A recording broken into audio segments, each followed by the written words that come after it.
Hi everyone, welcome back to another episode of the Seattle Stitcher. My name is Megan.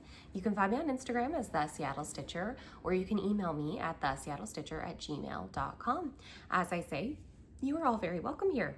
So I usually just hop right in and start with starts, or if I have any FFOs, I start with those. So I did go to Thrift-a-palooza, not last weekend, but the weekend before, the weekend right after I filmed last, essentially. And it was for my husband's birthday. He saw that that event was going and he knew that that is something that I would enjoy going to. So he decided that we were going to go and do that for his birthday. And he did get me a couple of pieces of art. There was so much cross stitch there, so much fun stuff. And the reason I'm talking about it now is because I did pick up some cross stitch pieces. So I'll show a couple of FFOs that I acquired, and then I'll show an FFO that is my own cross stitch piece. So the first one is this beautiful piece here.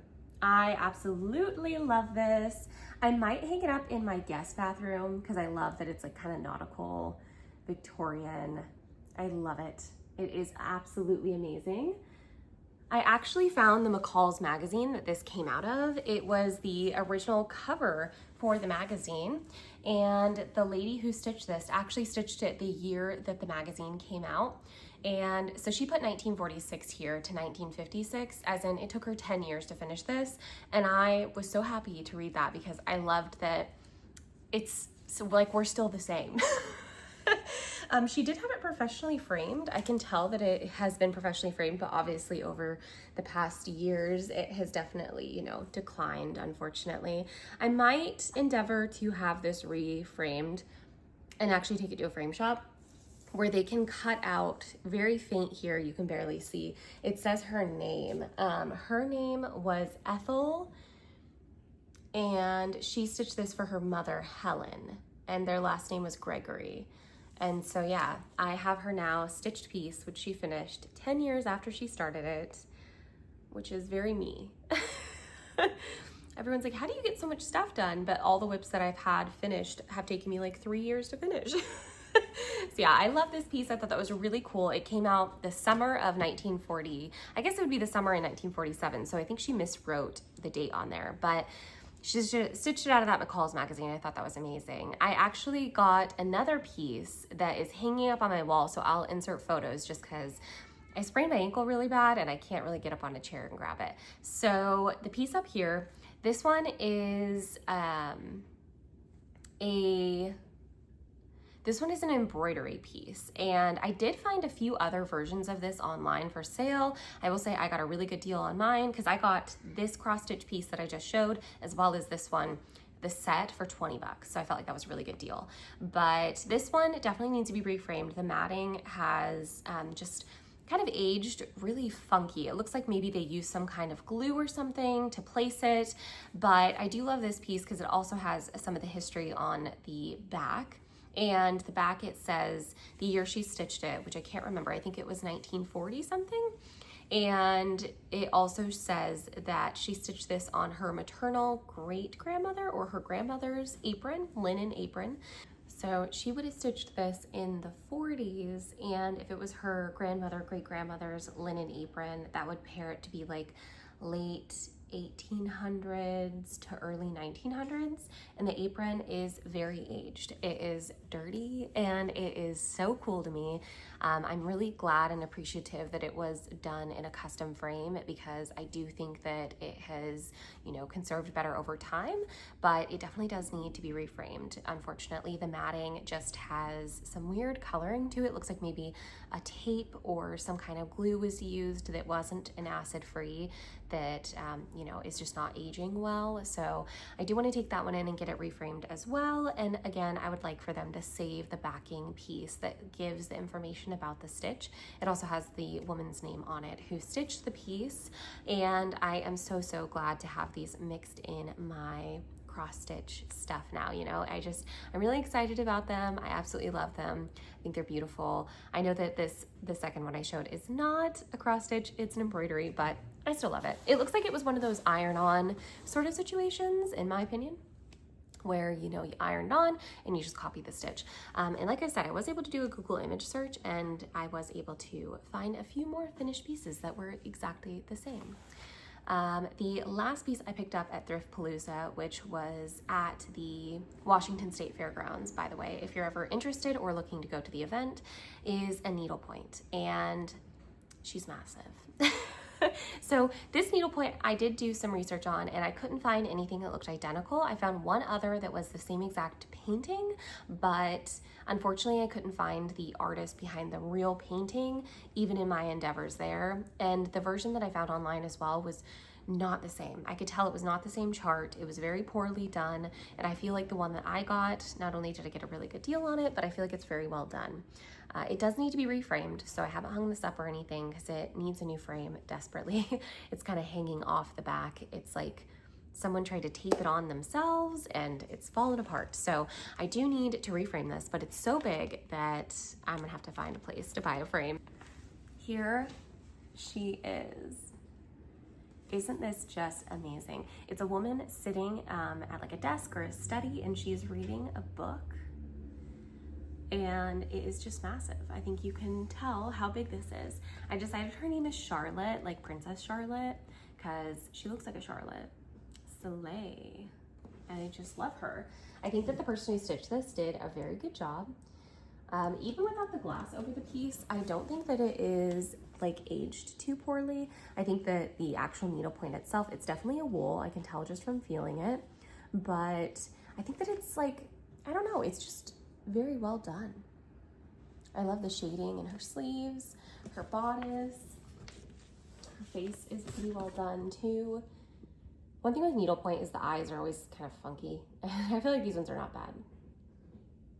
Yeah, so I love this. I'm very excited to get it hung up.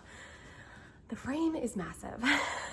So I think part of the issue is the piece is so big, but then this frame is so big. There's just a lot of staining in the frame and I tried to do a stain remover. It just did not work for me. So I'm gonna go ahead and I'm gonna pick a frame that is probably like a more ornate golden frame. That's just more my style, or even like an ornate wooden frame. But I don't wanna do this thick, I don't think, because I think she's actually too big. I don't have a spot. I wanted to mix her in with my cross stitch, but this piece is so big compared to my finishes, which are all pretty small relatively, right? So this, she was just too big. So I'm gonna have to find a spot for her. Right now I have her on my desk, just kind of leaning over there because she needs a new frame. But yeah, I was really excited about that piece. I think it was such a fun acquisition. And again, I know it's not cross stitch, but it's needlepoint, and I thought that was a really cool FFO for whoever finished this. Unfortunately, if there was a backing paper over the back of this, which it does look like originally there was, it has been ripped off, and so no information about the person who stitched it, what year they stitched it in. I don't think it's that old. I really don't know though, because I could not find anything. So yeah, I got this though for $45. That big of a piece for $45 is a really good deal. So I was really stoked about that. The last FFO I have to show today is my own FFO. And this is actually a round robin piece that I stitched with all of my girlfriends. That is Cam from Cam and Stitcher, Marjorie of Marjorie Made, Elizabeth from Frizzy Lizzy Stitches, Kitty Stitch, which is Maddie, and Bridge in the Museum Stitcher, and Alexis from Alexis_My Amazing World, who just had a baby daughter, so I don't know if she is ever going to come back to Flosstube, because I totally understand how much work it is to film as well as take care of a baby. It's a lot. And I think that was everybody. Essentially, I haven't laced this in here yet because I'm not sure if I like the frame, but I did go thrifting yesterday and I found some more picture frames. I'll show you guys those at the end, but it does fit the piece perfectly, so I think I'm gonna put it in here for now just so I can get it up and displayed. And I'm just gonna go ahead and lace it, and if I find a better frame in the future, I will just cut the lacing and redo it. But here it is. This is Quaker Garden by Hello from Liz Matthews. And again, we stitched this as a round robin. So each one of the Quaker flowers has a set of someone's initials next to it. And this was stitched while I was pregnant with my son Malachi, and the girls were actually nice enough that they completely finished the piece for me. Because after I had my son, I did not have a lot of time stitching, and while I was pregnant with him, I I kind of was stitching, but not that much, just because my eyesight was getting really bad. That can happen when you are pregnant, unfortunately, as a lot of you guys know. I stitched this on 40 count Olympia by Mystic Fabrics, and this floss is Dinky Dyes in the colorway Twilight. I do have, of course, all the details listed on my Instagram in an Instagram post. But yeah, I wasn't sure if this frame worked for the piece because it is pretty dark. The Olympia colorway is like a gray with some subtle brown gold modeling, so I felt like the bronze kind of worked, but I don't know. Perfect fit though. I haven't laced it in yet, so it's a little bit, like, see right here, it kind of wavers. That's because it needs to be laced. So, you know, you lace it tight and it's nice and even. But as long as you've got your front, I say for myself, as far as what I've done with lacing, if I can get the top and bottom straight and the sides are a little wonky, that's okay. Because I'm gonna lace it and it will be pulled so tight that the sides will kind of even out and work out in the end. So that is my FFO. I'm gonna get this hung up probably later today. I'm super excited about it. I love that piece. And I'm gonna move into my starts and my whips for the past 2 weeks. All right, I do have a new start, and this is a start because I want to do a Stitchy Box. So my son Malachi, he is 1.5 years, and he is way too clever. He can get to my rolling cart no matter where I put it, no matter how many barricades I put up around it. He always climbs everything and gets to it. So I'm gonna have to put away my rolling cart for probably the next year until he can really understand the concept of, like, this is dangerous, this could hurt you, you know, needles, magnets from needle minders, all these things are things that I can't risk him getting into. That meant that I was in dire need of a Stitchy case, and I did go ahead and purchase this little black box here. This is the same box that all my girlfriends have purchased as well. And I already started ripping out some of the insides. So like this side here had a little ring holder. I took that out. I've already like pulled out these little slots. I have ordered fabric and I'm just super excited to get this going. I bought some like rare earth magnets, which are a strong magnet to put along the top so I can use that as an area to hold like scissors, needles, whatever. I'm not sure how I'm gonna organize this just yet, but I know it's gonna have to hold like my needles, a measuring tape, probably thread wax. I don't use it much, but I'd like to have it in something, and a couple of needle minders, and I'm not sure what else so far, but I'll have to think about it. Maybe a snag nabbit, but I'm gonna have to figure out the compartments. Once my fabric gets here, I think I'll better decide things. I have ordered all my fabric and it should be getting here at the end of this month. But the piece that I decided to stitch for the top, this is gonna be too big for the piece, so I am gonna have to pare it down and I'm gonna work with it as I go. This is 17th Century Death Notice by Night Spirit Studio. I'll pop a picture on the screen because I printed this as a PDF, and so I don't have the cover photo. It's over there and I don't want to get up and get it. So I decided on this piece because I do feel like the fabrics I chose were very medieval. They were very, I don't know, just funky and different, and I'll show you guys those when they come in, of course, because I'll show you the finished box, but I really wanted something on the top that was just different, but also me. And one thing about me is that I love history. I love anything like English history from 1500s to the 1700s. It's very fascinating to me. French history too, and Scottish history. I just am very intrigued by that all. As many of you have noticed with all my books behind me being mostly those in genre, I guess. I love history. So when I saw this pattern, I was like, that's it. I loved how it was different, it was funky, and yeah, I just had to go with it. So I'm stitching this with, oh, I left the floss over there too, with a Gloriana silk in the colorway, I think it's called Antique Black. I'll pop a picture on the screen because I didn't pull it over here. Beautiful black, definitely recommend. I actually stitched like half of a little skeleton with 310 and then the other half with the Gloriana to see which one I liked the coverage and the color of better, and I ended up going with Gloriana because the coverage was a little bit better. So went with that one. I love it. Very subtle variegation. I'm stitching this on a 40 count XJU Designs fabric in the colorway Grandpa's Sleeve. And here is where I've gotten to. So this is just 3 days worth of stitching. So pretty good for me, honestly. Like I said, I am gonna have to pare this down quite a bit. So the piece is much larger and it has this entire box here that has the death notice in it. And I am taking that out. There's also an area here that says like remember to die, and I'm gonna be replacing that part, I think, with my name. So I'll have my name in the negative space, so it'll have Megan Babauta kind of right along these edges here. And then underneath, because I obviously won't be able to fit this large box, what I am going to do is I am going to replace it with a quote that I have just made up. I don't know if it exists somewhere else. I was just sitting on the couch thinking of rhymes and like what would pair with linen and thread or needles, and I decided to, I just randomly thought of it, needle and thread till I'm dead.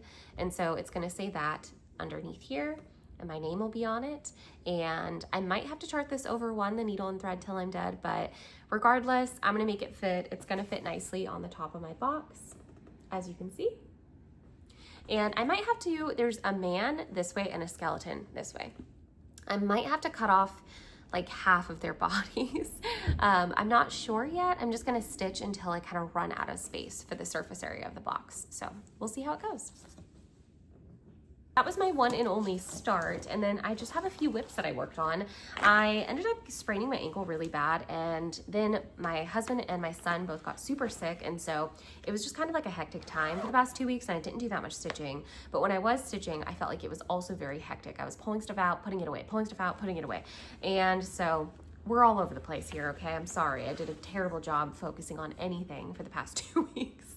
The first whip that I have is Remember Me by Teresa Kogut. I absolutely love this piece. It's just gorgeous. I love the colors. I love the fabric that I picked. I'm stitching this one with all the called for flosses, but I did go ahead and change the house color. I know, controversial.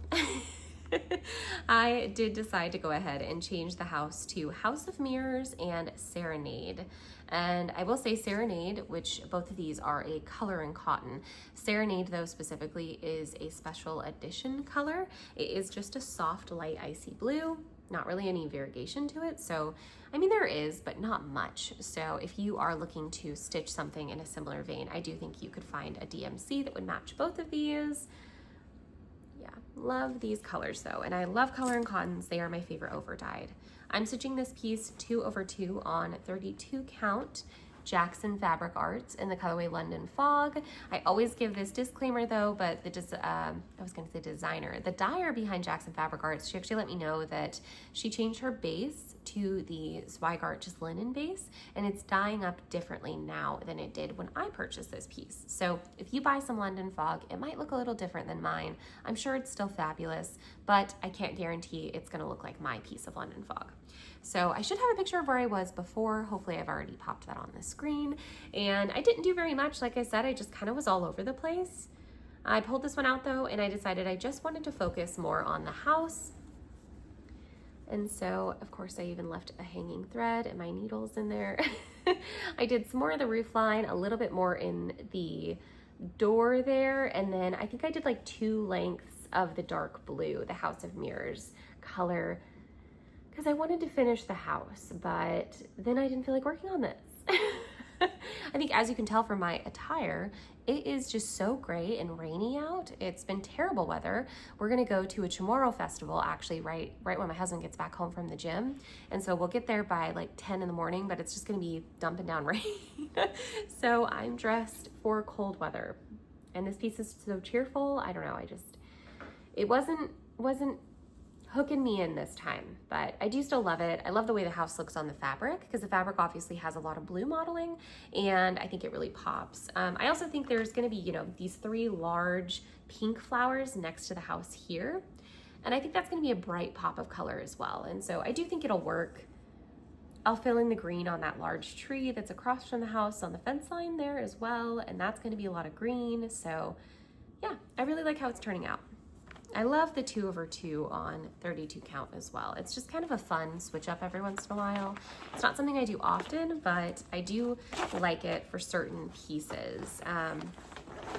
We get that question a lot, I feel, is like, stitchers, is should you stitch 1/2 or 2/2? And I really do think a lot of it is personal preference, but I will say I love 2/2 on 32 count. I think it's just nice full stitches, and yeah, I really like this. The next piece I pulled out, I actually only pulled this out because I had wanted to put the little packet of charms in the bag, and then I was like, you know what, let me just work on it for one stitchy session. This is Practical Magic by the Primitive Hair. I started this one with my friend Bridget, the museum stitcher. She has it fully finished quite a while ago, so I wouldn't know the episode that she showed it in for her Flosstube, but she did finish this, and it looks amazing.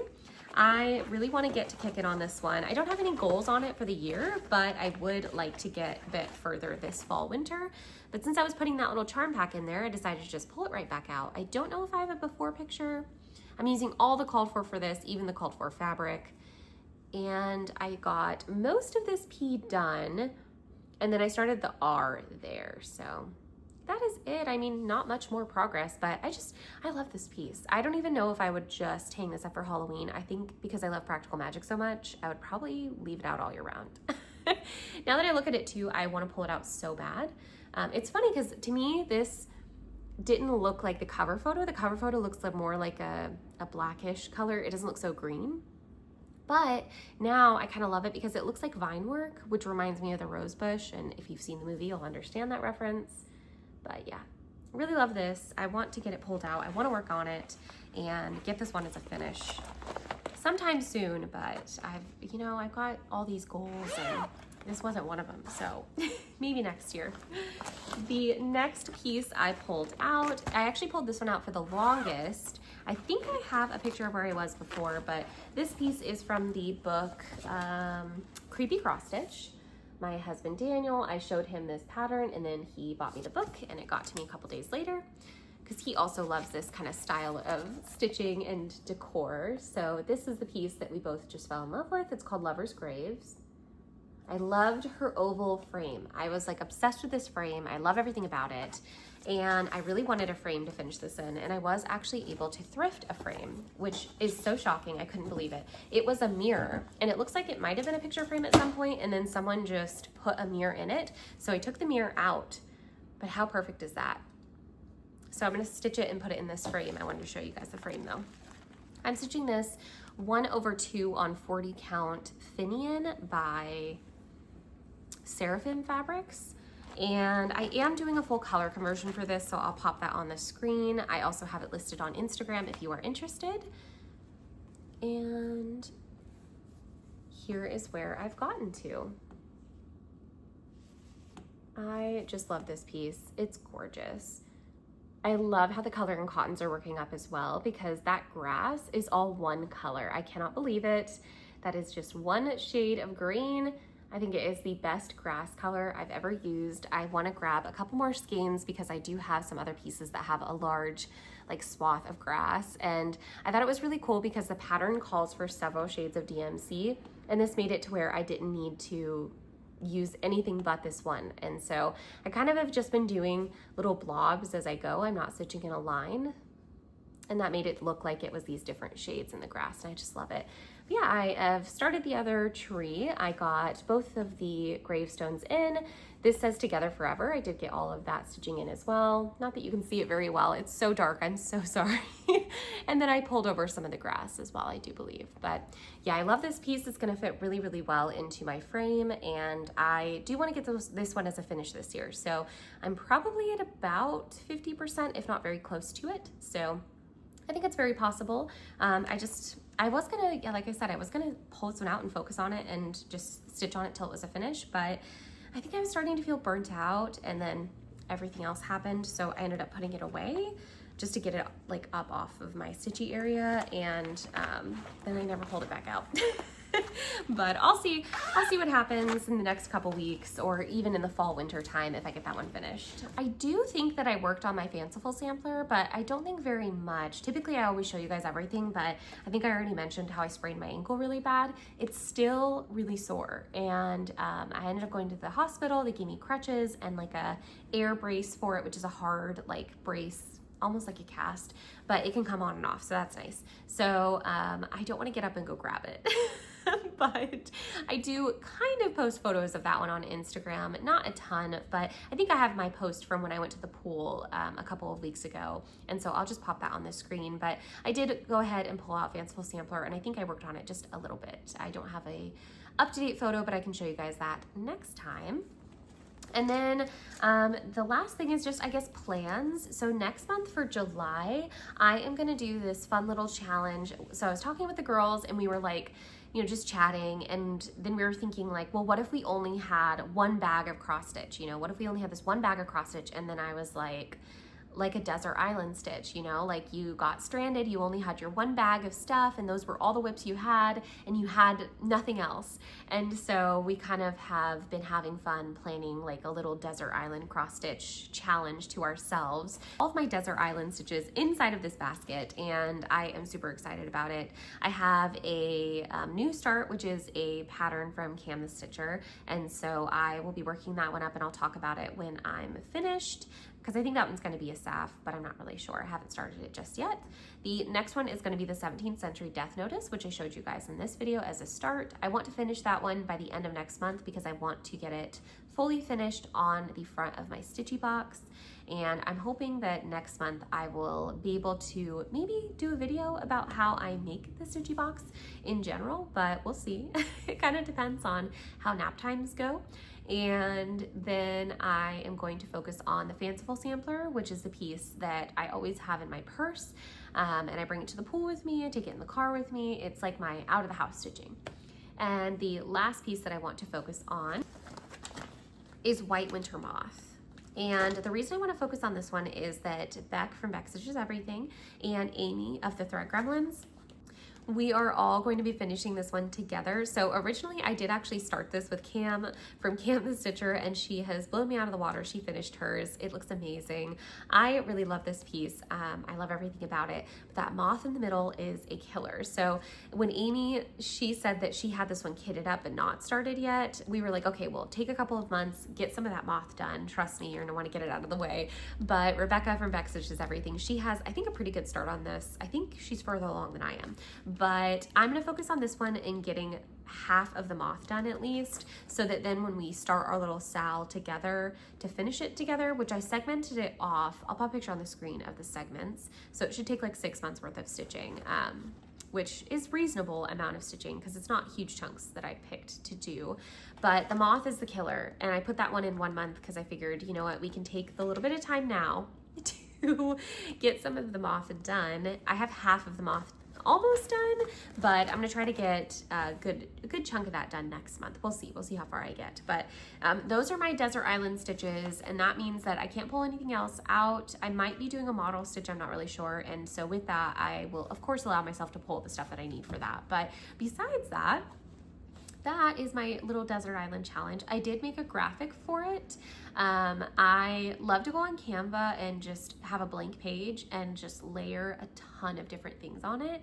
It's like kind of like the paper journal, junk journals, but with a digital form. So I kind of did a style like that, but all like pirates and treasure and kind of, you know, like Treasure Island. I don't know. I was kind of thinking of like that piratey sort of, my ship's been taken over by pirates and now I'm crashed on a desert island.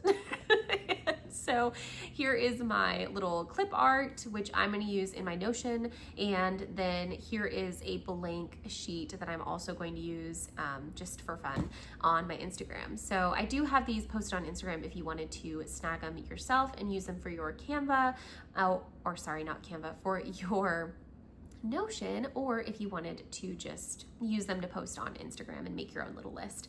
But I just thought it was kind of fun, and I love a little Canva moment, and I love a junk journal, so that's totally up my alley, up my style. I love that kind of theme and aesthetic. I know it's not for everyone though, because I definitely have a little bit of a different style. Nothing wrong with that. So that is all I got up to over the past couple of weeks. I will then just talk about life stuff, I guess. I'm trying to think if there's anything else I purchased. I purchased the Stitchy Box because usually I go into acquisitions. I got the Stitchy Box. I got a bunch of magnets for that as well. I got all my fabrics, but they haven't come in yet, so I don't have anything to show on that end. I honestly can't remember if I bought any other patterns besides the 17th century death notice. I don't think so. But yeah, I think that's everything for purchases. So life stuff though, it was my husband's birthday on the 8th, and so we went to the Thrift-a-palooza at the fairground. That was amazing. Loved that. Went with my mother-in-law and my husband's grandma, and so they met us there. We walked around and had a good time. And then I sprained my ankle. I don't even know how. We have a truck, and I drove the truck that day, and I don't know if it was like taking Malachi in and out, jumping up and down off of the little side step, or if it was me when I went to the post office, because I mailed a couple of like kind of heavy boxes to the girls because I couldn't make it to StitchCon. StitchCon weekend A passed. I should have been there, but unfortunately the first day of StitchCon was my daughter's last day of school, and that day before, which would have been my travel day, she also had an award ceremony where she won 2 awards, and I just really didn't want to miss that stuff. That's my child, and it's more important to me to be there for her. And so she won a kindness and respect for everyone and everything award, and she won a super reader medal and award certificate. So I'm just so proud of her. She's amazing. Children are just the best thing, right? I mean, it's really, really hard, but they're the best. So she won those, and the next day was her graduation day. Well, her last day of school. She didn't have an actual school graduation, but we went and got dinner as a family, just a nice little sit-down dinner, and I made her and her best friend matching ribbon lays, which is like a traditional lay that you get like Hawaiian style lay. And then I had like a pom-pom lay, I had a regular flower lay, I had 2 candy lays, and just, you know, all the fun stuff, because I try to honor the tradition that like I know my husband's dad, my late father-in-law who passed away at the end of last year, he always made her lays, and I didn't want, because he was gone, I didn't want to miss out on it. And I'm lucky because last year he made her a bunch of candy lays, and when he was over visiting for her graduation, I asked him, how do you make those? And he happened to just verbally tell me, and it was super simple and easy. So luckily I've learned how to make them while he was still with us. And the ribbon lays I learned how to make from Daniel's auntie, so thank you so much to Crystal. I'm sure she does not watch my videos, but his auntie Crystal, she showed me how to make the ribbon lays, and Amira's little friend got such a kick out of it. I made them like pink and white ones, so they were just girly. And then I made Amira a special 2 like double layered ribbon lay, because each ribbon lay is 4 colors of ribbon, unless you want to do like 2 colors, but it's still 4 ribbons in total. And then you can take one main base ribbon and wrap the other ones around it. I'll pop pictures in, of course, but that was a really fun time. She was really excited. I made her a poster as well that said hip hip hooray, Amira did first grade, and so I held that up while she walked out of school. I don't care if I embarrass myself. I am excited to be part of my daughter, you know, like part of my daughter's joy in life, I guess, you know, like I'm excited to bring her happiness and special memories. And so I don't care if I look stupid. And we had all these lays. Daniel had his arms full of them to put them on her, and she was just so happy, and it was a great little memory. So I'm really, really glad that I ended up staying home and being there. It was just such a good time, but I did miss the girls so much. Oh my goodness. They looked like they had such a good time. Definitely check out all their Flosstube channels if you wanted to see some recaps. And yeah, it was just, it was a good time over here. After that, then I ended up spraining my ankle, and I've kind of been down and out since then. I ended up not stitching for like, my mother-in-law came over and helped me for 2 days because I literally couldn't walk up and down the stairs to get Malachi, and so get him in and out of the car and stuff. So my mother-in-law came and helped me for a couple of days, and in that I stitched one of the days, but I didn't stitch anything else. And I don't know, I had a really hard time. I just was in so much pain that I didn't want to focus on stitching. I didn't want to do anything. I just wanted to sit in bed in my misery. And then right after that, my husband got really sick, but Malachi got sick as well. I don't know what they shared in common. The only thing I can think of is Father's Day, Daniel had a blizzard, which is really abnormal. He doesn't eat out very much at all because he's a bodybuilder. And with that, he gave a bite to my son. And so the only thing I can think is that's the one food item they shared in their their schedule over the past 2 weeks. So I don't know how they got sick, but both of them got extremely ill, and just, it was like 4 days of just, oh, it was bad. And so just taking care of everyone. Amira wasn't feeling that great either, but I don't know what was up with her. She seemed like she was totally fine after a couple of days. And then we just kind of have been living life, and I did my normal stitching stuff for the past few days. But besides that, that was everything. That's my recap over the past 2 weeks. Like I said, today we are going to head straight out to go to a Chamorro festival in Tacoma. My husband is Chamorro and Hawaiian. We love to celebrate their culture and just enjoy a day around just some really nice people with some really good food and great music. So I'm sure it'll be a good time, even in the rain. But I think that's everything over the past few weeks. That's everything I can think of, at least. Let's hope. And hopefully I will see you guys soon for a Stitchy Box, how I create my Stitchy Box, and then potentially just a regular Flosstube in the next couple weeks. So that is everything over the past couple of weeks. Thank you guys so much for watching. I always appreciate your support and your time that you spend with me. If you wouldn't mind leaving me a comment down below, it just helps push my videos out to other cross stitchers that are searching on the interwebs. But if you want, you can just leave me a palm tree or maybe a Guam flag. That would be awesome. So see you guys in 2 weeks. Have a good one. Bye.